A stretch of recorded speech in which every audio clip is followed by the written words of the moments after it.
Hello, welcome to the third special lecture for UPCA 2025. In this special lecture, we will be discussing the cell division, the two types of cell division. We have mitosis, meiosis. Tapos, i-discuss din natin ang kabuuan ng cell cycle since sa life cycle ng isang cell, hindi lang naman siya divide ng divide, diba? So, kailangan niya ring mag-grow, kailangan niya mag-develop. Kaya i-discuss din natin yung cell cycle. Then, in relation with that, we will be discussing gametogenesis or the production of your gametes, your egg cells and your sperm cells. Start tayo. Basically, there are two types of cell division. Meron tayong mitosis, meron din tayong meiosis. Tingin ko lang yung pen. Ayun. So we have two types of cell division. We have mitosis and we also have meiosis. Yung main difference ng mitosis and ng meiosis ay mitosis, yan yung process ng cell division for your somatic cells. For your somatic cells, and pag sinabi nating somatic cells, these are all the cells of your body except your gametes. So gametes lang ang hindi somatic cell kasi ang tawag sa kanila gametic cells or sex cells. So gametic cells or sex cells. Ibig sabihin, only your sex cells undergo meiosis. All other cells of your body undergo mitosis. So kumbaga, yung egg lang at yung sperm cell ang kayang mag-undergo ng meiosis. Mitosis, any other cells of the body, any other somatic cell. Another key difference is, in mitosis, you will be producing two diploid cells. Sa meiosis naman, you will be producing, at the end of the process, four haploid cells. Pag sinabi nating diploid, complete ang set of chromosomes na meron siya. For example, in the case of humans, ang diploid number natin is 46 kasi meron tayong 46 chromosomes, 23 pairs, 'di ba? 23 pairs, kaya meron tayong 46 chromosomes all in all. When we say haploid, from the word itself hap or half, kalahati lang nung total diploid number or total set of chromosomes ang meron sa cell na yon. So haploid is N equals 23. That is the haploid number for us humans. Gets? So sa mitosis, nakakaproduce ka ng dalawang diploid.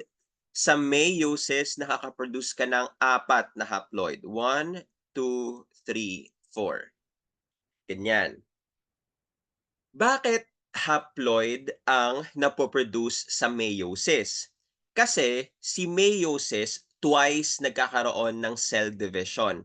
Sa mitosis kasi one cell division lang. Dito sa meiosis, meron kang two cell divisions. Kaya may tinatawag tayo na meiosis 1, at meron din tayong meiosis 2. Kasi after meiosis 1, meron ka ng dalawang daughter cells, pero etong mga daughter cells na to, magde-divide pa siya further through meiosis 2. Kaya yung ending mo, haploid yan. Haploid na kasi twice nga nag-divide. Meiosis 1, meron ka pang meiosis 2. Ngayon, the question is, bakit kailangan na yung mga sex cells and gametic cells natin mag-undergo ng meiosis? Bakit maarte pa sila? Bakit hindi na lang mitosis? Ang answer dyan ay, kasi 'di ba, your sex cells or your gametic cells undergo fusion. Nagfo-fuse yung egg cell mo at yung sperm cell mo. Therefore, imagine if diploid ang egg cell and yung sperm cell mo. If diploid, 'di ba, 46. So 46 plus 46, that would already total to 92. Hindi ka na tao kung 92 ang chromosomes mo. Hindi ka na tao sa ganon. So in order for us to retain or to maintain our chromosome number, kailangan natin i-half si egg cell at si sperm cell or kailangan natin haploid sila. Para yung egg cell mo 23, yung sperm cell mo 23, kaya 23 plus 23, 46. Kaya na-maintain natin ang chromosome number natin even after many generations.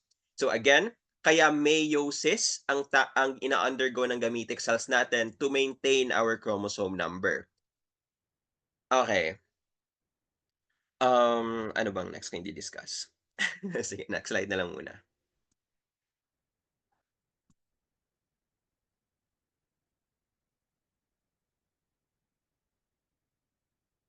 Ayan. So there are different stages sa mitosis and meiosis. And roughly similar ang mga stages na andun sa dalawang types ng cell division na yon. Yun nga lang, sa meiosis, since meron kang dalawang stages, you have meiosis 1. Since meron kang dalawang stages, you have meiosis 1, you have meiosis 1, and you have meiosis 2, duplicated din ang mga stages na 'to. For example, in your mitosis, meron kang prophase, metaphase, anaphase, telophase, and cytokinesis. Pero sa meiosis 1, i-indicate natin kung aling stage yan ng meiosis. So for example, prophase 1, meaning that's the prophase stage of your meiosis 1. Metaphase 1 is the metaphase stage of your meiosis 1. The same is true with your anaphase 2. Ibig sabihin, that's the anaphase stage of your meiosis 2. So, kailangan yung ma-understand na nag-undergo ng two cell divisions when it comes to meiosis.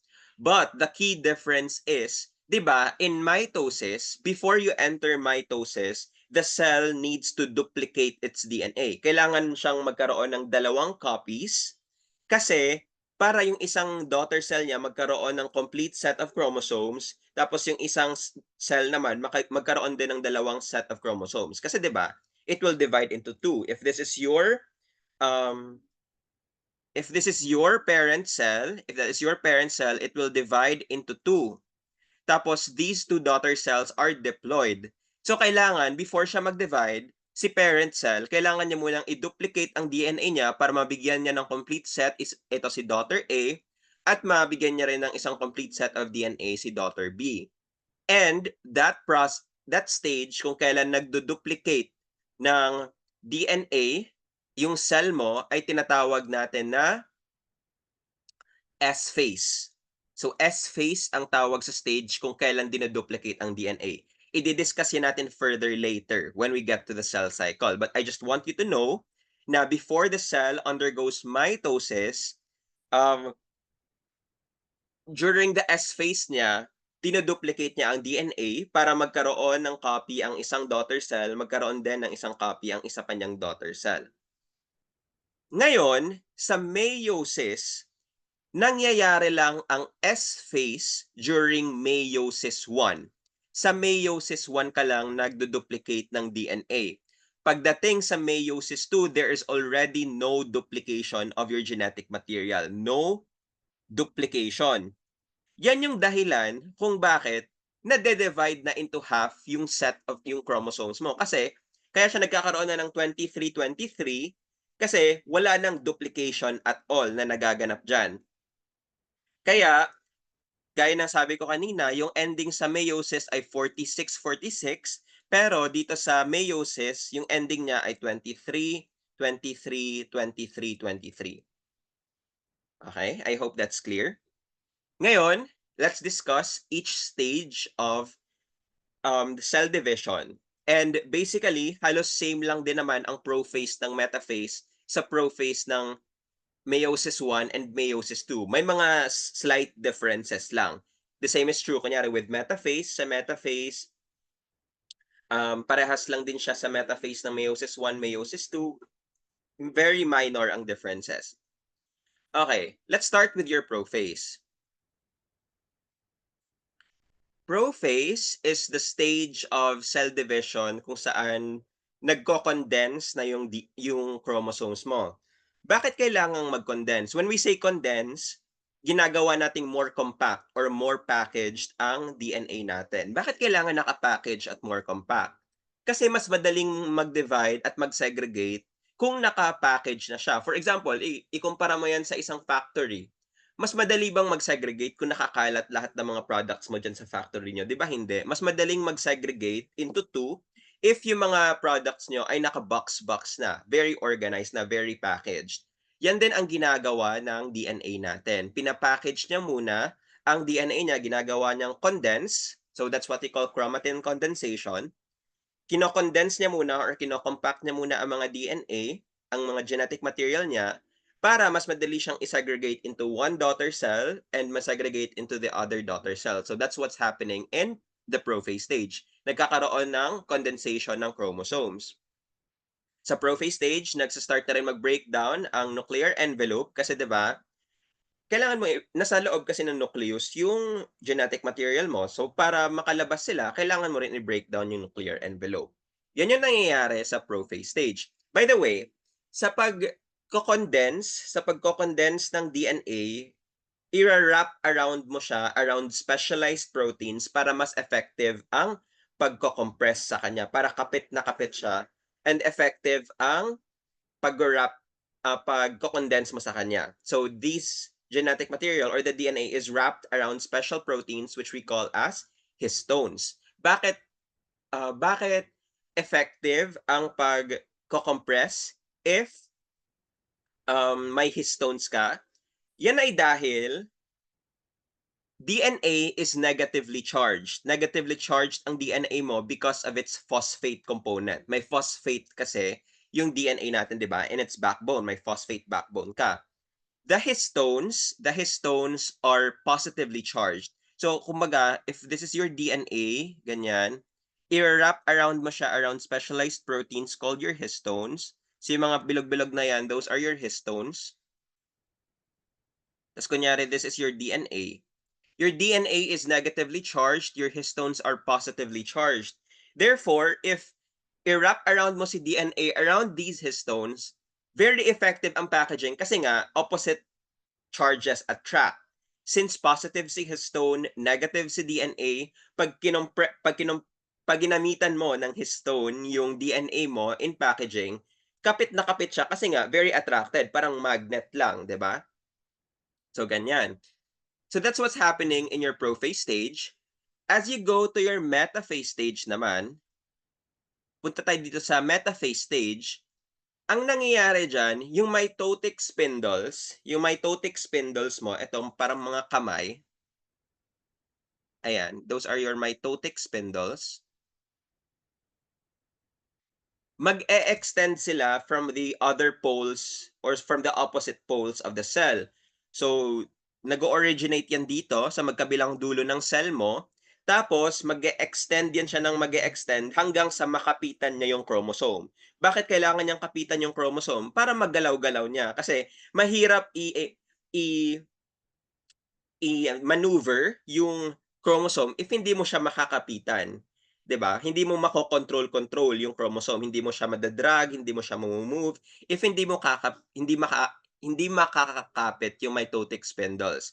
So these mitotic spindles, hindi naman migrate, more on extend, nag-e-extend siya papunta dun sa center hanggang sa mahawakan niya na yung isang chromosome. So nahawakan niya na ng ganyan. Tapos, once mahawakan niya, by the way, before metaphase stage, may tinatawag din tayong special stage na pro-metaphase stage. So sa pro-metaphase stage, doon nag-a-attach yung mitotic spindles to the kinetochore. Kinetochore is the part of the chromosome kung saan kumakapit ang mitotic spindle. Yun yung parang grabbing point niya, yung kinetochore. Ngayon, since nahawakan na ng mitotic spindles yung chromosome mo, gagawin niya, i-a-arrange niya itong mga chromosomes mo dito sa gitna ng cell. So eto, kung ito yung gitna ng cell mo, so for example, this is your cell, i-a-arrange na ngayon ng mitotic spindles yung chromosomes dito sa gitna. So naka-arrange na silang ganyan. Bakit kailangan ganyan? Kasi gusto ng cell mo na organized. Organized dapat yung pag-divide niya. Kasi 'di ba, kung i-arrange mo sila lahat sa gitna in a straight line, mas madali mo siyang mase-separate eventually. Yan yung ginagawa sa metaphase stage, nag-a-align ang mga chromosomes natin or ina-align ng mitotic spindles natin yung chromosomes at the center of the cell, forming a straight line. So 'pag may nakita kayong straight line, that's already your metaphase stage. The anaphase stage, punta na tayo sa anaphase stage. Ang tatandaan niyo lang sa anaphase stage, there is separation. May separation na nagaganap sa anaphase stage. Ibig sabihin, 'di ba, yung mga chromosomes mo pinaghilera mo sila sa gitna, during anaphase stage paghihiwalayin mo na sila towards the different poles. So if these are your mitotic spindles, 'di ba, parang kamay yung mitotic spindles na humahawak dun sa chromosomes, ginagawa ng mitotic spindles, pinupull niya yung chromosomes towards itself or towards the other poles. So mangyayari, etong mga chromosomes na andito, it will end up in this side, tapos these chromosomes on the right side will end up on the right end of the on the right pole. Yan yung nangyayari. Bakit kailangan niyang hatakin? Kasi yan na yung magiging precursor ng genetic material for the daughter cells. So this will now become the genetic material for your daughter A, and this will now become the genetic material for your daughter B. Ganun lang yon. So sineseparate niya para may isang copy yung si daughter A, tapos may isang copy rin ng genetic material si daughter B. Sa telophase stage naman, so pwede natin 'tong i-combine actually, telophase and cytokinesis. Sa telophase and cytokinesis, nare-reverse na lahat ng mga ginawa sa prophase stage. For example, nagsa-start na decondense ang DNA mo, nagsa-start na rin mag-form ulit yung nuclear envelope. Tapos sa cytokinesis kasi, yan yung separation talaga ng cytoplasm. So cytokinesis is the separation of the cytoplasm. Ibig sabihin yung mismong cell mo, nagde-divide na talaga siya into two. And once na-separate mo na siya into two, yan na yung stage na tinatawag natin na cytokinesis. And again, during telophase and cytokinesis, nare-reverse lahat ng mga nagawa doon sa prophase. So kung sa prophase nag-condense ang DNA mo or nag-more compact, dito naman pagdating sa telophase and cytokinesis, nagsa-start na siya na mag-relax and ma-decondense. Tapos nagsa-start na rin siya na i-divide totally ang cells into two. So after cytokinesis, you now have two daughter cells. Wala na yung parent cell mo. Okay? Now let's proceed to meiosis. Ayan. Meiosis, gaya ng sabi ko kanina, is roughly the same as mitosis. Kaso the key difference is there is genetic recombination that is happening in meiosis. There is genetic recombination. Pag sinabi nating genetic recombination, yung chromosomes, yung different chromosomes ay nag-exchange ng genetic material with each other. So for example, if you have the chromosome from your father, tas you have the chromosome from your mother, pwede silang mag-exchange ng genetic material. So may genetic material na pupunta dito, tapos may ibang genetic material din na mag-transfer dun sa kabilang chromosome. Yan yung nangyayari during meiosis. That does not happen in mitosis. Walang genetic recombination na nangyayari sa mitosis. And that happens during the prophase 1. Prophase 1 stage, hindi sa prophase 2. Sa meiosis 1 lang yan. Tapos, kaya yung ending nito, parang nagiging hybrid yung chromosome mo kasi nag-recombine na nga yung mga parts niya. So parang nagiging ganyan, may part na red, tapos may part na blue. Sa kabila naman, may konting ganyan.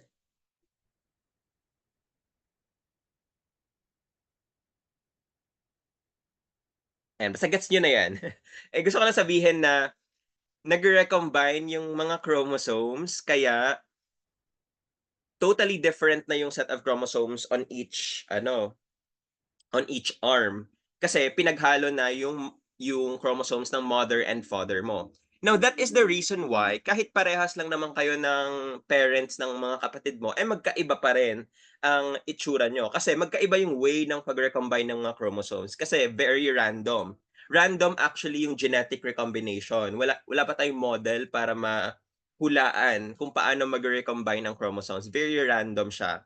That is the reason why it would be very impossible na same ang recombination patterns sa inyo mga magkakapatid. Kaya iba-iba pa rin yung itsura nyo kahit parehas naman kayo ng parents. Ngayon, I want to emphasize na after meiosis 1, the cell is already a haploid.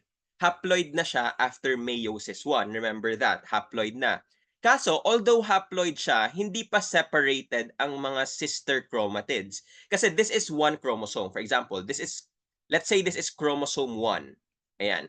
If that is chromosome 1, that is actually composed of two sister chromatids. So, this is one chromatid, this is two chromatid. This is one chromatid, this is one chromatid. Ayan. So, don't confuse yourself with the terms chromatin, chromosome, chromatid. Pag sinabi natin chromosome, ito yung kabuuan nun. Ayan, that's your chromosome. So, you have chromosome 1, chromosome 2, chromosome 3, yan yun. Pero kasi, yung chromosome, di ba, nag-duplicate ka, nagkaroon ng duplication, di ba? So, after duplication, magkakaroon ka na ngayon ng sister chromatids. Sister chromatid. Kaya, parang magkadikit na yung dalawang chromosome mo, para nakaganyan na siya, parang butterfly. Ayan. So, one arm is a chromatid. So, these two are sister chromatids. Sister chromatids yan sila. After meiosis 1, hindi pa separated ang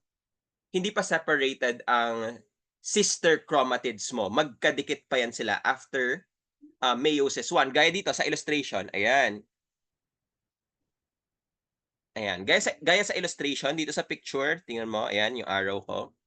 Hindi pa separated yung dalawang sister chromatids. Magkadikit pa sila somewhere doon sa centromere. Centromere is like parang center ng chromosome. So, parang magkadikit pa sila doon. Kaya, ayun, hindi pa sila separated. Pero that is already a haploid cell. Haploid na yan. Haploid na yung cell na yan after meiosis 1. The key difference after meiosis 2, itong sister chromatids na to will now separate into two. So magse-separate na yan siya into two. Kaya yung isang cell will get one of the sister chromatid, yung isang cell naman will get one of that sister chromatid. Okay? So, after meiosis 1, malami kasi nako-confuse dito sa mga separation. After meiosis 1, haploid na yung cell mo. Pero the sister chromatids of one chromosome, isang chromosome lang yung bilang ng dalawang sister chromatids. Remember that. Two sister chromatids, ang bilang niyan isang chromosome lang. So, after meiosis 1, yung chromosomes mo, naka-sister chromatids pa siya. Pero, after meiosis 2, separated na yung dalawang sister chromatids without any S phase. Walang duplication of DNA na nangyayari sa meiosis 2, kaya yung ending niya ay nagkakaroon ka ng 4 na haploid cells. I hope that's clear. But any other stages, metaphase, same pa rin yan sa meiosis na there's alignment at the center. Yung anaphase ng mitosis ay same lang sa anaphase ng meiosis na it also indicates the separation of the chromosomes towards the other end. Telophase and cytokinesis parehas lang din.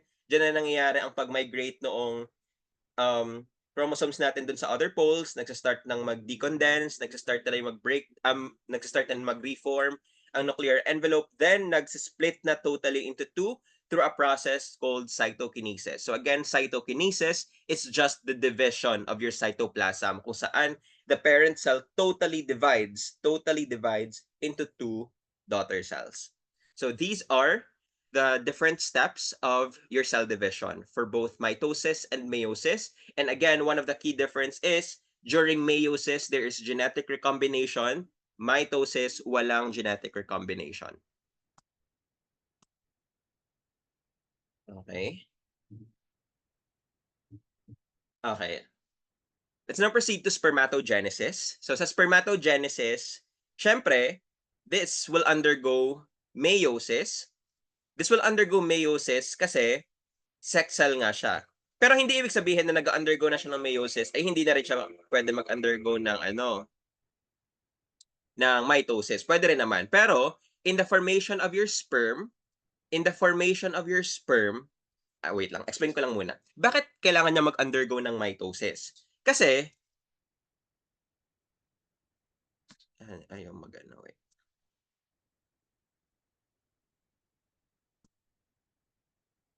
Okay, explain ko lang muna. Sabi natin na yung sperm cell ay meiosis. Bakit pwede pala siyang mag-mitosis? Pwede rin naman. Hindi ibig sabihin na hindi. Yun nga lang, yung somatic cells mo ay hindi talaga siya makakapag-meiosis, mitosis lang. Pero etong spermatogonium mo, spermatogonium or yung parent mo na sperm, parent sperm cell, quote unquote, ay pwede siyang mag-undergo ng mitosis para yung isang daughter cell niya, yun yung magiging future sperm. Tapos, yung isang daughter cell niya naman would be maintained as a spermatogonium. Kasi, imagine mo, if may 100 ka lang na spermatogonium, kunyari lang syempre millions yan sa katawan natin. If ever you have 100 na spermatogonium, kung lahat sila ay mag-undergo ng meiosis, dire-diretso, para maging sperm, if all of them are destined to be sperm, or to be sperm cells, ano na lang yung matitira over time? Wala ka ng spermatogonium. Eh, sa spermatogonium, siya yung magiging future sperm cell, di ba? So, hindi mo ma-maintain yung number of spermatogonium mo. So, kailangan na mag-mitosis muna siya para yung isang daughter cell mo would become a sperm cell, tapos the other cell would remain as a spermatogonium or yung parent na sperm cell mo. The same is true with your egg cells. So sa egg cell, ganun din, hindi lahat nagiging egg cells, nagmamitosis muna para yung oogonium naman yung tawag sa parent na egg cell, ay hindi maubusan. Hindi magkakaubusan ng spermatogonium at oogonium.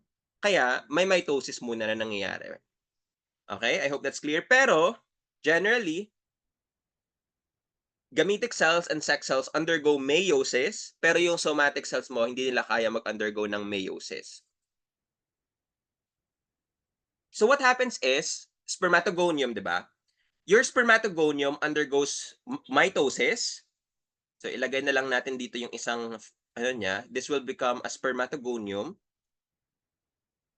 One of those daughter cells will become spermatogonium. Then one of those daughter cells will continue to the process of spermatogenesis. When we say spermatogenesis, that is the process wherein nagpo-produce ka ng sperm. The production of your sperm. Yan yung nangyayari dyan. Tapos, after mitosis, your spermatogonium now becomes a primary spermatocyte. So the primary spermatocyte is still a diploid. Hindi, baliktad pala. Wait, ulit. Etong spermatogonium, 'di ba, you undergo mitosis. You undergo mitosis. Tapos yung daughter cells niya after mitosis will be spermatogonium. So ito yung nagre-remain as a spermatogonium. Then the other product or yung other daughter cell is called your primary spermatocyte. So your primary spermatocyte is the other daughter cell na magko-commit to becoming sperm. Kasi 'di ba, hindi lahat ng spermatogonium ay magiging sperm para may ma-maintain ka na spermatogonium. So, yung two daughter cells after mitosis would be your spermatogonium, etong sinulat ko dito sa right, and your primary spermatocyte. So your primary spermatocyte is a product of mitosis of spermatogonium. Ito yung daughter cell mo na magko-commit to spermatogenesis, si primary spermatocyte. Ngayon, ito si primary spermatocyte, siya yung mag-undergo ng meiosis 1. Siya yung mag-undergo ng meiosis 1 in order for you to produce your secondary spermatocyte. So secondary spermatocyte, siya yung ipoproduce ng primary spermatocyte mo. So after meiosis 1 yan. So in this case, dito sa secondary spermatocyte, yung mga chromosomes mo, hindi pa separated dito ang mga sister chromatids. Hindi pa separated yan. Nagse-separate lang ang mga sister chromatids after meiosis 2. So, tigi-isang chromatid na yan sila. Okay? Ayan. So after secondary spermatocyte, it will now become a spermatid. Si spermatid, siya na yung immature na sperm. Pag sinabi nating immature sperm na hindi pa nakaka-develop ng buntot, kasi 'di ba, yung sperm mo kailangan niya ng tail in order for it to swim. So si spermatid para siyang baby sperm cell and eventually mag-undergo siya ng different processes or different modifications in order for it to have a tail para magkaroon siya ng buntot. And si sperm cell mo or si spermatozoa, yan na yung mature. So yung sperm cell, ito na yung mature. Mature na siya kasi meron na siyang buntot. If wala pa siyang buntot, hindi pa na tama yung shape niya, it's still a spermatid. Okay? Pero, both of these are haploid na. Haploid. So, ang importante actually dito ay alam nyo ang pagkakasunod-sunod ng mga terms na to. So remember na spermatogonium undergoes mitosis to produce another spermatogonium and to produce one primary spermatocyte. Then, si primary spermatocyte ang nagko-commit to spermatogenesis to produce your sperm. Then, your primary spermatocyte undergoes meiosis 1 to produce secondary spermatocyte. Then, the secondary spermatocyte undergoes meiosis 2 to produce your spermatid. Tapos, these spermatids undergo further modifications in order to produce your mature sperm. So, kunyari, tatanungin kayo, ano na yung tawag sa cell after meiosis 2? So, dapat alam nyo na spermatid yung tamang sagot dyan. Hindi pa sperm cell after meiosis 2. Kasi before ka maging sperm cell, merong pang further modifications. The key difference between spermatogenesis and your oogenesis,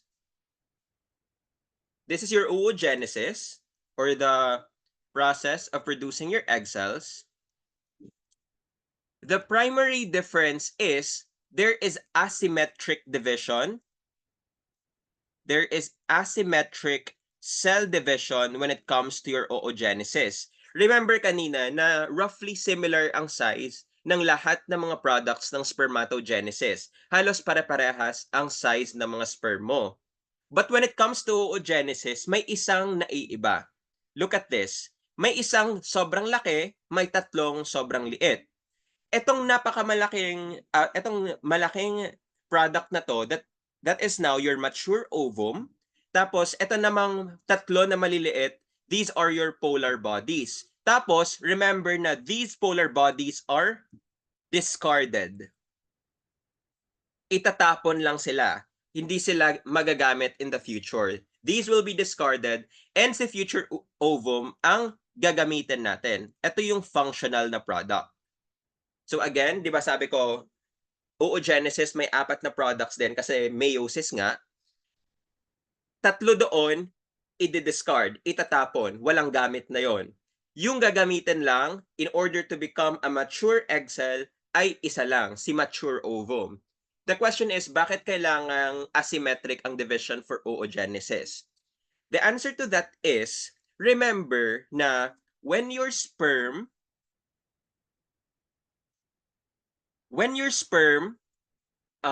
penetrates the egg cell, yung ginagawa kasi ng sperm mo, hindi siya pumapasok. Hindi pumapasok yung buong sperm cell. Ang ginagawa niya lang ay ini-inject niya yung genetic material niya papunta doon sa egg cell. So this is your egg, this is your sperm. So ginagawa niya, ini-inject niya lang ang genetic material papasok doon sa egg. Pero si mismong sperm, hindi na siya pumapasok. So, basically, yung ambag ng father mo sa'yo ay yung DNA niya lang. Hindi kanya niya binigyan ng other cellular components. Lahat ng ginamit mo in order to grow, to nourish yourself, lahat ng mga materials na kailangan, lahat ng mga organelles, lahat yon nanggaling sa egg. So, egg talaga yung naging tahanan natin during the first few stages of cell division. Kasi si sperm, hindi na siya pumapasok eh. So, yun yung nagno-nourish talaga sa atin ay yung bahay, yung egg mismo, yung naging bahay natin. That is the reason why kailangan malaki si egg cell compared to your sperm. Kasi si egg cell, siya yung nagpro-provide ng all of the machineries, basically all of the things that you need in order for you to develop into a mature organism. Ibig sabihin lahat ng mga organelles like your mitochondria, yung mitochondria mo hindi siya nanggagaling sa sperm, nanggagaling siya sa egg cell. So lahat ng mga mitochondria na meron tayo ngayon, those are actually those have actually descended from your mother, your grandmother, lola ng mama mo, mama ng lola mo, lola ng lola mo. So, yun yung dinedescend lang yung mga mitochondria kasi those mitochondria came from the egg cell. Walang ambag ang sperm cell when it comes to all of those machineries na kailangan to develop. Yung ambag lang talaga ng sperm cell ay yung DNA na in-inject niya doon sa egg mo. So that is the reason why si sperm cell, no need na asymmetric ang cell division. Kasi hindi naman kailangan na malaki siya. Kasi hindi naman siya nag-aambag doon sa mga organelles and all of those machineries na kailangan mo to develop. Si egg cell kasi, siya yung nagno-nourish talaga sa atin. Kaya kailangan malaki siya. So kailangan merong at least isang egg cell dyan that would get the majority of the cytoplasm para mas effective ang pag-nourish niya doon sa growing organism para mako-contain niya lahat ng mga necessary organelles, the necessary machineries, necessary proteins, so on and so forth. So again, when it comes to oogenesis, the main difference is out of the four, isa lang ang functional and that is your mature ovum. Okay, I think this is the last slide and I would see you on our next lecture. It's less than a week. Upkat na. Kaya good luck and I hope na mabibilisan din natin ang pag-upload ng mga videos para mas makapag-review pa tayo at makapag-clarify ng difficult concepts, especially in the science part of the UPCAT.